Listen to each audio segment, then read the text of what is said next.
My husband's last words to our son. The truth I couldn't handle. It was a day I had never imagined would come so soon. My husband, the love of my life, the father of our children, was lying in a hospital bed, fighting for every last breath. But what he said to our son in those final moments shattered me in a way I could never have expected. Before we dive into today's story, I need your help. We've noticed the channel is losing some traction, and subscribing is one of the best ways you can support us. It's quick, free, and it helps us keep bringing you the content you love. Your support means the world to us. Let's keep this channel growing together. Thanks so much. Now, let's get into today's video. The room was filled with silence, except for the steady beep of the machines keeping my husband alive. I stood by his side, holding his hand, unwilling to let go. Our son, Jake, was sitting on the edge of the bed, his face a mixture of confusion and fear. He was only 16, still a boy in many ways, but he had been my husband's greatest pride. And now, it seemed, he was witnessing the worst pain a son could ever endure, watching his father slip away. I could feel the weight of the moment, the heaviness of all that was unspoken between us. My husband's face was pale, his eyes weak, but there was a clarity in them that I couldn't ignore. He turned to Jake, his breathing shallow but steady, and whispered something that I couldn't quite make out at first. I leaned in closer, afraid to miss anything. "Son," my husband's voice was barely a whisper, but it cut through the quiet like a knife. "You need to know something about me, about us." I felt a chill run down my spine. What could he possibly need to say now? It wasn't like him to hold secrets, to hide things from his family. But the way he said it, with such urgency, made my heart race. My breath caught in my chest as I watched Jake lean forward, his eyes wide, his lips trembling. He knew that something important was happening. Jake swallowed hard, trying to steady himself as his father's voice grew weaker. The room seemed to close in around me as I held my breath, waiting for my husband to continue. What could he possibly need to say at a time like this? His words didn't make sense. We had always been open with one another. There was nothing left unsaid, nothing left to explain. Or so I thought. His gaze shifted from me to Jake, and then he spoke again, this time with a strength I hadn't heard in days. "I haven't been the father you deserve, Jake. I've made mistakes and I can't take them back." His eyes watered, and for a moment, I thought he might collapse from the weight of his own words. But he pushed through. "I want you to promise me, son. Promise me that you'll be different, that you'll do things right, even when it gets hard." I stood there frozen, my heart sinking deeper with each word he spoke. My mind raced, trying to understand what he meant. What mistakes was he talking about? He had always been a good man, a loving father. Yes, there were times when he wasn't perfect, but who was? What could he possibly regret so deeply? Jake, clearly struggling to process his father's words, leaned in even closer. "Dad, what are you talking about? You've always been there for me. You've always been the best dad I could ask for." Tears welled up in my eyes as I watched the exchange. I knew how much this was hurting Jake. I knew how much my husband's words were weighing on him, but there was more. There was something my husband still hadn't said, something he hadn't shared with either of us. My heart was racing, my pulse loud in my ears. I could feel the weight of the moment, the heaviness of the words my husband had just spoken, and the even heavier silence that followed. I couldn't bear to look at Jake's face anymore, not when I saw the confusion, the hurt, the doubt beginning to cloud his expression. It was as if my husband's words had opened a door I wasn't ready to step through. "What do you mean, Dad?" Jake asked again, his voice trembling. I could see the strain in his body, the way he was fighting to keep his composure, but nothing could have prepared him for what my husband was about to say next. "I haven't always been the father you needed, Jake," my husband repeated, his voice almost a whisper now. "I didn't always show you the love you deserved, and it's too late for me to fix that now." His words hung in the air like a thick fog. I wanted to scream, to make him stop, to tell him that wasn't true, that he had been a good father. But the truth was, part of me was terrified that he was right. I had always thought of us as a perfect family, happy and whole, with no cracks beneath the surface. But now, it seemed those cracks were more like chasms, deep and wide, and they were threatening to swallow us whole. I couldn't breathe. I couldn't move. I just stood there, staring at my husband as if he had just spoken another language. Jake swallowed hard, his fists clenched at his sides, and for a brief moment, I thought he might walk away, but then he looked at me, as if seeking some kind of reassurance, and that's when I saw it. His eyes were filled with pain, but there was something else too, a kind of silent understanding that had just begun to take root. "Dad, what do you want me to do? How can I make things better? The question hung in the air, but my husband didn't have an immediate answer. Instead, he looked at Jake with a deep, sorrowful gaze, as if there was something he needed to say but couldn't quite find the words for. Just be better than I was. Don't make the same mistakes. Don't let life pass you by the way I did. I could see the tears welling up in Jake's eyes, but he fought them back, shaking his head as if trying to convince himself that this conversation wasn't happening. I wished more than anything that I could take those words away, that I could erase the pain from this moment, but all I could do was stand there, paralyzed by my own emotions. My husband's words had changed everything, and nothing would ever be the same again. Jake's gaze turned to me, searching for any sign of comfort, of hope, but I didn't know what to offer. How could I comfort him when my own heart was breaking? How could I tell him that everything would be okay when I had no idea what was happening, when I didn't even know how to fix the damage that had been done? "Mom," Jake whispered, his voice cracking. "What's happening? Why is Dad saying this?" I felt the weight of his question settle on me like 1,000 pounds, crushing me with its intensity. I didn't have the answer. I didn't know how to explain it. All I could do was shake my head, my own tears starting to form, my throat tight with emotion.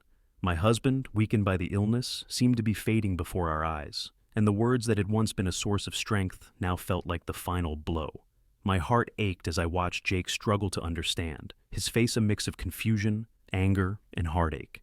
I wanted to tell him that everything was okay, that his dad was just scared, but the truth was, I didn't know if it was okay. I didn't know if we would ever be okay again.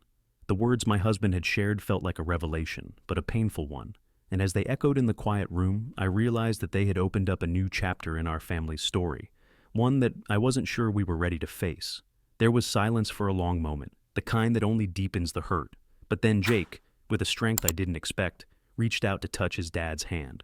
"I love you, Dad," he said quietly, his voice steady despite the turmoil in his heart. "I know you're trying your best, and I'll be okay."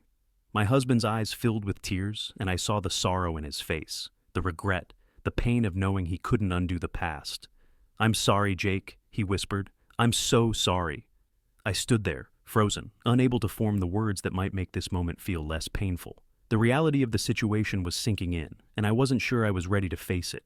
My husband's condition was deteriorating, and the strain it was putting on our family was becoming more and more evident. I wanted to scream, to fight back against the unfairness of it all, but I couldn't. This was the reality we were living in now. Jake, sensing the heaviness of the moment, turned toward me, his expression one of uncertainty. "Mom," he said softly, "what does Dad mean? What's going to happen to us?" It was a question I had been trying to avoid myself. I had no answers, only a growing sense of dread that wrapped itself around my heart. I swallowed hard, trying to steady my voice. "I don't know, sweetheart," I admitted, my throat thick with emotion. "But whatever happens, we're going to get through this together. You and me. Your dad loves you so much, and he's just trying to make sure you know that." Jake looked at me, his brow furrowed as though he was processing everything in his young mind. "But what if it's too late? What if—" He didn't finish the sentence, but I could hear the unspoken fear in his words, the fear that somehow, despite all our efforts, we wouldn't be able to fix this, that my husband wouldn't be there when Jake needed him the most. I reached out and pulled him into a tight hug, holding him close, hoping to shield him from the storm that seemed to be rapidly closing in around us.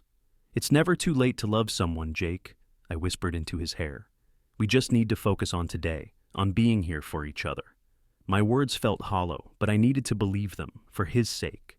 As I held my son, I could feel the weight of our situation settling deeper into my bones.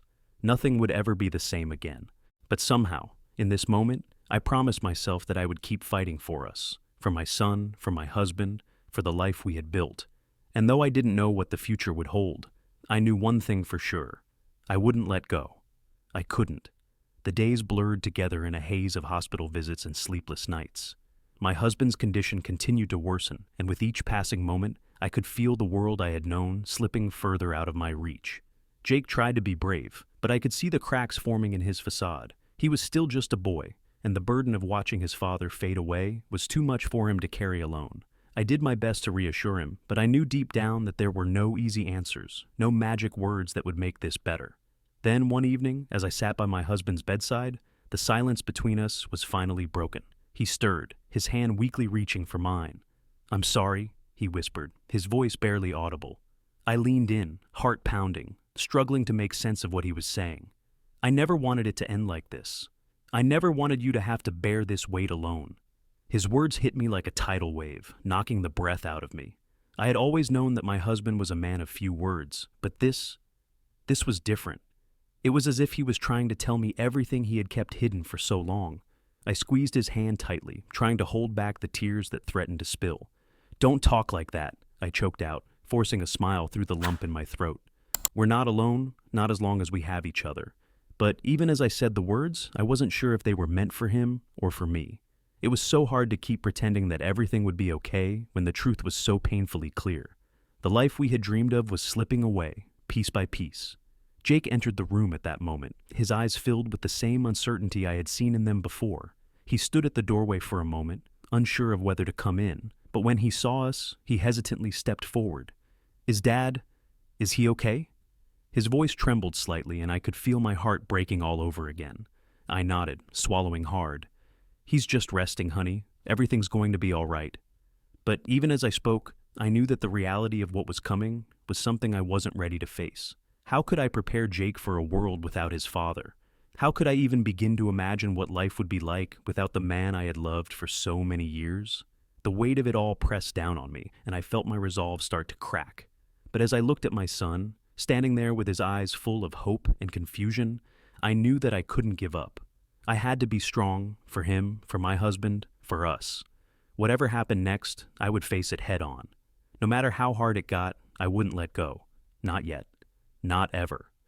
That night, as the soft hum of the hospital machines filled the room, I couldn't shake the feeling that something was about to change.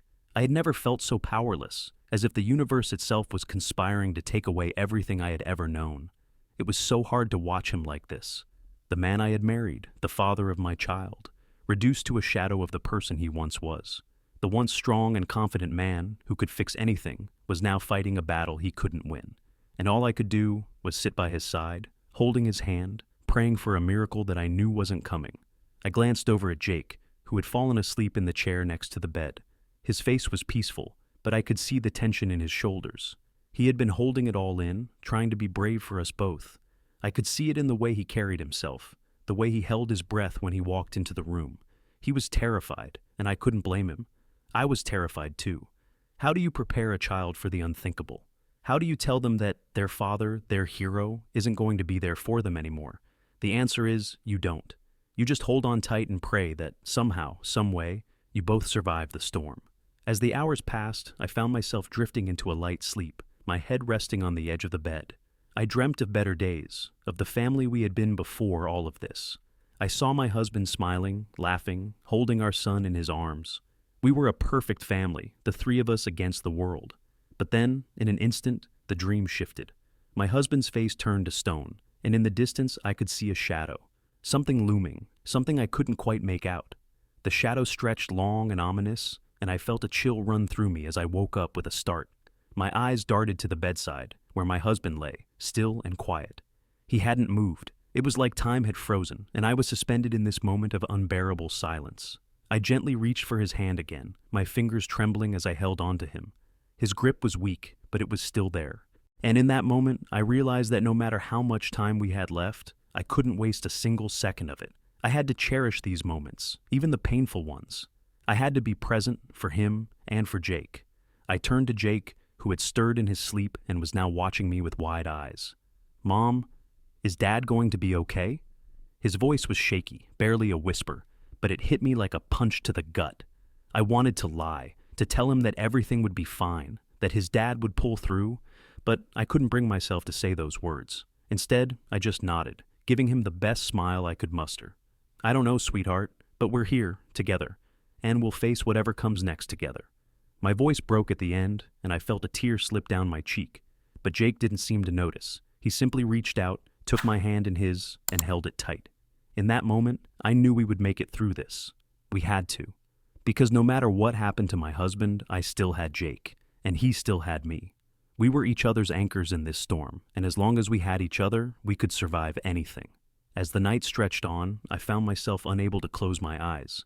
Every time I tried to rest, my thoughts would race back to that day, the day my husband had made his final request.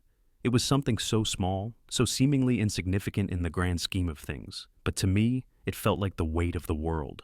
In his moment of clarity, he had turned to me, his eyes filled with an emotion I couldn't quite place, and whispered, "Take care of Jake. Promise me you'll always be there for him."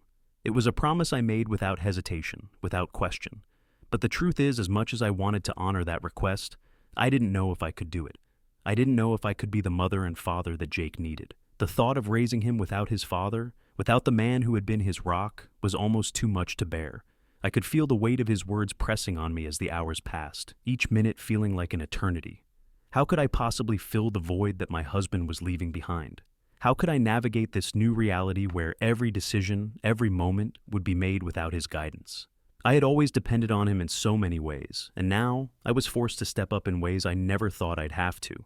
It wasn't just the practical things, the bills, the house, the errands. It was the emotional toll, the nights when I would have to be both mother and father to Jake, the moments when I would need to have the strength to tell him everything would be okay, when deep down, I had no idea if it ever would be. Jake's little hand squeezed mine as he drifted in and out of sleep. I could tell he was having a hard time processing everything that was happening, as any child would. The uncertainty of it all, the fear that their world was changing, was something I would have to help him navigate. But I also knew that I wasn't alone in this. My husband had left behind more than just his words. He had left behind a legacy, a love that would never fade, and a bond with Jake that nothing could break. The more I thought about it, the more I realized that even though my husband was no longer here physically, his spirit would always be with us. His lessons, his guidance, the love he poured into our family would continue to shape Jake into the man he was meant to become. That thought gave me a small sense of comfort, but it didn't ease the pain. I knew I would always miss my husband, miss the way he made me laugh, the way he held me when I was scared, the way he loved our son so deeply. But as I sat there, watching my son sleep, I felt a flicker of hope. It wasn't much, but it was enough. I wasn't alone in this journey. Jake and I would face it together. And we would make sure that my husband's memory, his legacy, would live on in everything we did. The days that followed were a blur. I moved through the motions, keeping up with the household duties, taking Jake to school, trying to maintain some semblance of normalcy, all while my heart ached with the emptiness of his absence. I had always thought that life would continue on its steady path, no matter the obstacles, no matter the heartbreaks. But nothing prepared me for this. Nothing prepared me for losing the one person who was my constant. The one person who had always been there, no matter what. My husband had been the pillar of our family, the one who kept everything grounded, and now, with him gone, I found myself questioning everything. How could I do this without him? How could I raise Jake alone? There were moments when I would catch myself thinking about him, about the things he used to say, or the way he would smile at Jake's silly antics. It was almost like I could hear his voice in the silence of our home, reminding me to stay strong, reminding me that we were capable of handling whatever life threw our way. And yet, the ache in my chest never seemed to ease. I wanted so badly to reach for him, to hear his comforting words, to know that everything was going to be okay. But the reality was, he was gone. Gone from this world, but never truly gone from my heart. Jake was struggling too, but in his own way. I could see the confusion in his eyes, the sadness that he didn't quite understand. He would often ask where Daddy was, and each time, my heart would shatter all over again. How could I explain it to him? How could I tell him that his father wasn't coming back? How could I find the right words to make this make sense to a young boy who still believed in magic, in happy endings? It was one of the hardest things I'd ever done, answering Jake's questions with as much honesty as I could while trying to shield him from the harshness of the world. In the quiet moments, I would reflect on what my husband had said in his final moments, his last words to Jake. I still couldn't shake the heaviness of it. He had said, "Take care of each other. You are everything to me." And those words, while so simple, carried a weight that was impossible to ignore. They were a reminder that our love was our strength, that no matter what happened, we were a family and we would face the world together. As much as I wanted to run away from the pain, to find a way to escape from the overwhelming grief, I couldn't. My son needed me. And in his eyes, I saw the same need for love and security that I felt deep within myself. I knew now more than ever that I had to honor my husband's last words. I had to step up for Jake, to be the mother and father that he needed. And as hard as it was to accept that I had to do this without my husband, I also knew that we were strong enough to handle whatever came next. We had each other, and we would always have that. As the weeks turned into months, I began to see glimpses of hope again. The dark cloud that had consumed me after my husband's passing was slowly beginning to lift, though it was still there, lurking in the background. It wasn't something I could simply forget, and maybe I didn't want to. He was part of me, part of our family, and I would carry him with me always. But in the quiet moments when I wasn't caught in the whirlwind of life's demands, I would think about what he had left behind for me to do, and I would feel a quiet sense of gratitude for his love, for the strength he had instilled in me, even when he was no longer here. Jake had started to adjust too. At first it had been tough, seeing him so withdrawn, his usual laughter replaced by silence. But over time, he began to find his way again. He made new friends at school, started taking up hobbies that he and his father had once shared. I couldn't help but smile when I saw him picking up his old basketball, dribbling it around the yard, as though it was the most natural thing in the world. There were still moments, of course, when he would pause and look up at me, asking the same question again. When will Daddy come home? And each time, I would feel that familiar pang in my chest. But I had learned to answer him with a smile. Daddy is always with us, buddy, in our hearts. It wasn't always easy, though. There were days when the weight of it all would come crashing down on me, and I would feel like I was drowning in my grief. There were nights when I would lie awake in bed, staring at the ceiling, wishing I could turn back time, wishing I could have one more day with him, to say the things I never got the chance to say, to hear his voice one last time, to feel his arms around me, telling me everything would be okay. But I had to face the reality that he was gone, and all I had left were memories. And those memories were beautiful, yes, but they were also painful. It was on one of those particularly difficult days that I found myself sitting on the front porch, staring out at the empty street. The wind was gently blowing, and the sound of the leaves rustling in the trees was oddly calming. Jake was playing in the backyard, his laughter ringing through the air, and for a moment I allowed myself to simply be present, to let go of the sorrow and just enjoy the moment. My phone buzzed in my pocket, and I pulled it out, seeing that it was a message from one of my husband's old friends. I had barely spoken to anyone from his side of the family since his passing, but there was something about the message that caught my attention. It simply said, "I wanted to share something with you. Your husband's final words. He left me a note. It's for you and Jake. I think it's time you saw it." I sat there for a moment, unsure of what to do. It had been so long since I'd thought about his final words beyond the last moments I had shared with him. The message brought everything rushing back to me, and I felt a mix of fear and curiosity. Was there more to what he had said? Something I hadn't understood at the time? I didn't know if I was ready to read it, but something deep inside told me that this was the moment. This was the time to face it head on. I texted back, agreeing to meet and hear what he had to say. My heart raced as I waited for a reply, and for the first time in a while, I felt a sense of anticipation. Maybe there was something more my husband had left for me, a final piece of wisdom, a last message that would help me find peace. I met with my husband's friend the following day. We sat at a small cafe near the park, a place we used to frequent as a family when everything felt simpler. My heart felt heavy as I waited for him to arrive, my mind racing with questions. Was I truly ready for what I was about to hear? Could his final words offer the closure I so desperately needed, or would they open up more wounds that I wasn't sure I could heal? When he finally arrived, I could see the sadness in his eyes, the same sadness I had come to know all too well. He had been close to my husband, a longtime friend, and I could tell that this wasn't easy for him either. Without wasting time, he handed me a small envelope. It was plain, nothing special about it, but my hands trembled as I held it. It felt as though I were holding a piece of my husband, a piece of him that I had lost and never thought I'd be able to touch again. My fingers brushed against the paper as I carefully opened the envelope, my breath catching in my throat. Inside was a note, written in my husband's familiar handwriting, and as I unfolded it, I felt as though the room around me disappeared. It was just me, the words, and the memory of him. The note read, "My love, if you're reading this, it means I didn't get the chance to say these things in person. I'm sorry for that. Please know that I carry no regrets about our time together. You and Jake were my greatest blessings, and I will forever cherish every moment we had. But there is something I need to say, something that I hope will help you, even after I'm gone. I've always trusted you, and I know you'll continue to be the incredible woman and mother that you are, even in my absence. But please, for both of you, don't let my passing define your future. There is so much more life to live, so much more love to give. Take care of each other, lean on one another, and never forget that you are never truly alone.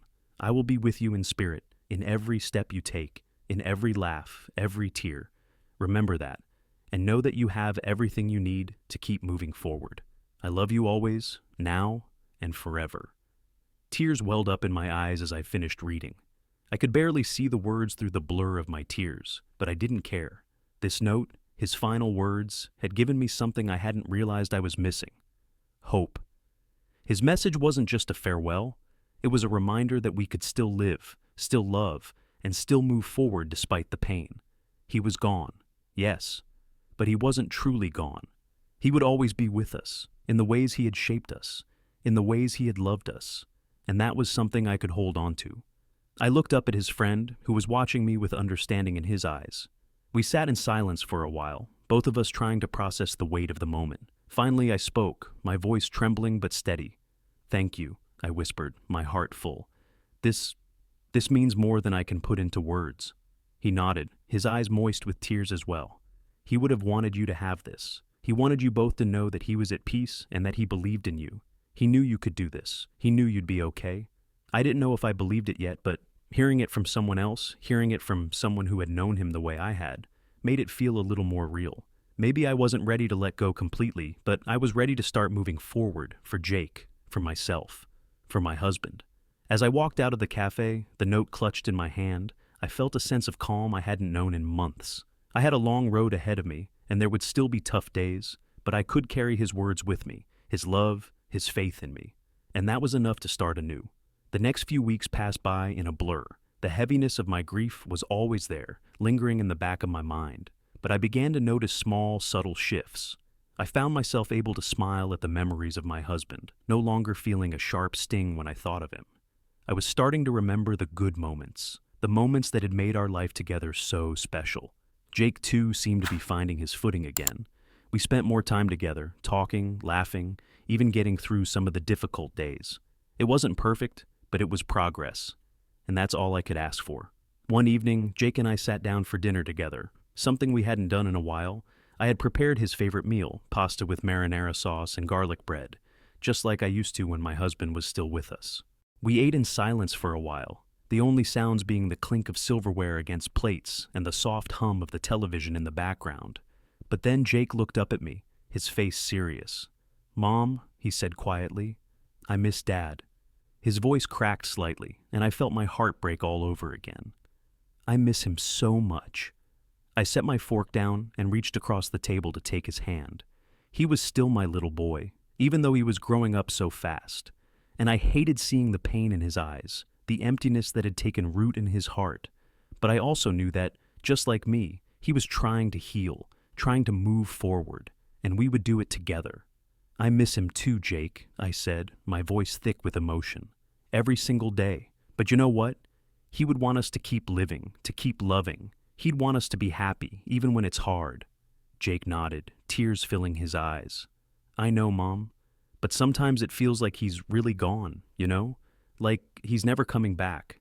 I squeezed his hand gently, feeling the weight of his words. "I know. It feels like that sometimes. But remember what he said in his letter? He's with us, always. In our hearts, in the way we live, in the way we love, and we're not alone. We've got each other." He smiled at me then, a small, fragile smile. But it was a start. "Yeah, you're right. We've got each other. We can do this." We sat in silence for a few moments, just holding hands, feeling the bond between us. It wasn't perfect, it wasn't easy, but it was real, and it was enough.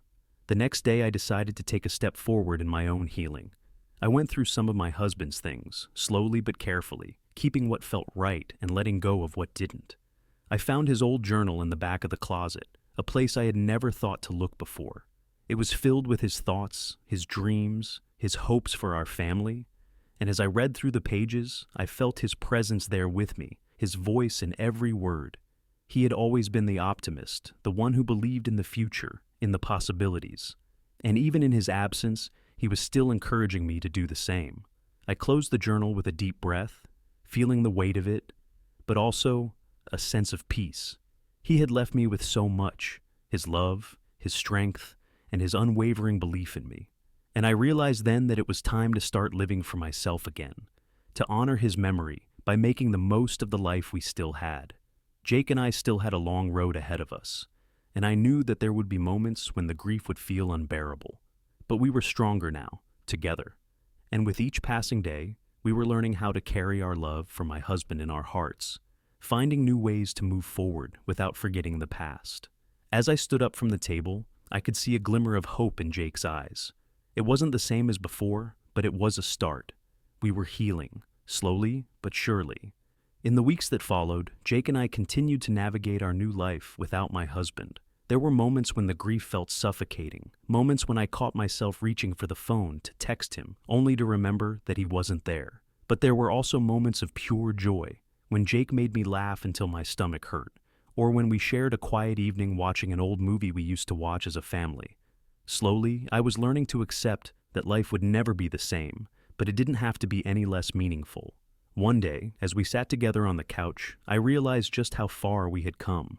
We weren't the same people we were before the loss, but we were still standing, still moving forward, still finding reasons to smile. And that, I realized, was what my husband would have wanted for us, to keep living, to keep loving, no matter how difficult the journey. We had a new normal now, one that was shaped by loss but also by love. It wasn't perfect, and there would still be difficult days ahead. But we were in this together, and together, we could face anything. As I tucked Jake into bed that night, he smiled up at me, his eyes still a little tired from the long day, but filled with a quiet understanding. "Thanks for always being here, Mom, for everything." I kissed his forehead gently. "I'm always here, Jake, always." And as I closed the door and walked back to my own room, I felt a deep sense of peace. It wasn't the same kind of peace I had once known, but it was enough. My husband's last words to our son had been a gift, one that would stay with us forever. And in that moment, I understood that his love was still here, in every memory, every smile, every laugh. He had given us everything we needed to move forward, even after his passing, and that, I thought, was the greatest gift of all. Life is full of unexpected turns, and loss is one of the hardest things we can face. But even in the darkest times, love can help us find our way back to the light. My husband's last words to our son weren't just words. They were a reminder that love never truly leaves us. It stays with us, in our hearts, guiding us even when we feel lost. If you've experienced a loss, remember that you're not alone. Lean on the people who love you and hold on to the memories that continue to shape who you are. Life goes on, and you have the strength to carry on too. If this story resonated with you, please share your thoughts in the comments below. And if you found comfort or strength in this, don't forget to like and subscribe for more stories that touch the heart. Remember, we're all in this together.